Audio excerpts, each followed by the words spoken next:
Vous pensez qu'il faut être riche pour investir dans l'immobilier? Grosse erreur. Vous avez moins d'1 million de francs CFA en poche? Vous pouvez commencer aujourd'hui. Et je vais vous montrer comment. Mais attention, si vous ratez cette vidéo, vous risquez de passer à côté de l'opportunité de votre vie. Alors restez bien jusqu'à la fin.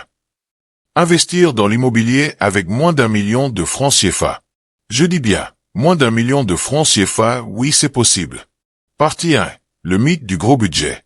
Quand on parle d'immobilier, la première chose qui vient à l'esprit, c'est « il faut être riche ».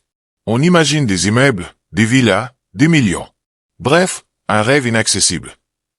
Mais en réalité, vous n'avez pas besoin de centaines de millions pour investir. Vous avez juste besoin de la bonne stratégie et d'une vision claire. Je vais vous révéler 3 stratégies que des investisseurs malins utilisent pour démarrer avec peu d'argent. Et la 3e stratégie, elle va vous surprendre. Partie 2. Les 3 stratégies pour commencer avec moins d'1 million de francs CFA. Stratégie numéro 1. Acheter un terrain en zone en développement. Saviez-vous qu'il existe des terrains vendus à moins de 500 000 francs CFA? Dans certaines zones en pleine expansion, les prix sont encore abordables.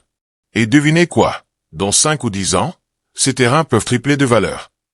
En 2015, autour de la ville de Yaoundé, des terrains se vendaient à 500 000 francs CFA.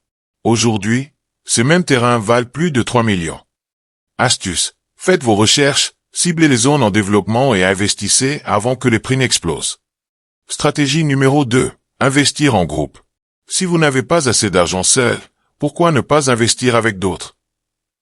En vous associant à 3, 4 ou 5 personnes, vous pouvez acheter un terrain ensemble et partager les bénéfices plus tard.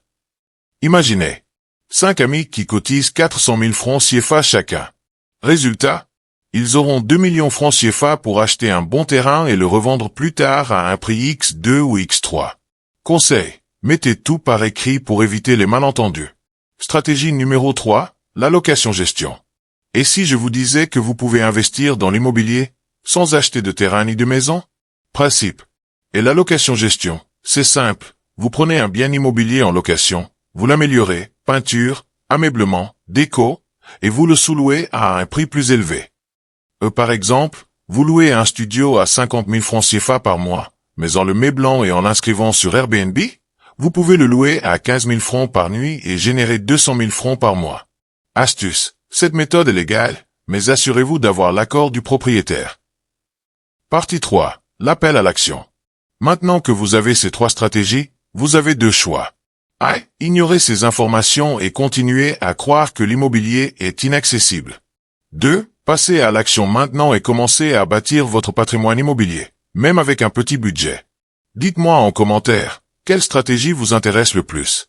Laquelle allez-vous tester en premier? Abonnez-vous et activez la cloche pour ne rien rater sur les meilleures astuces d'investissement.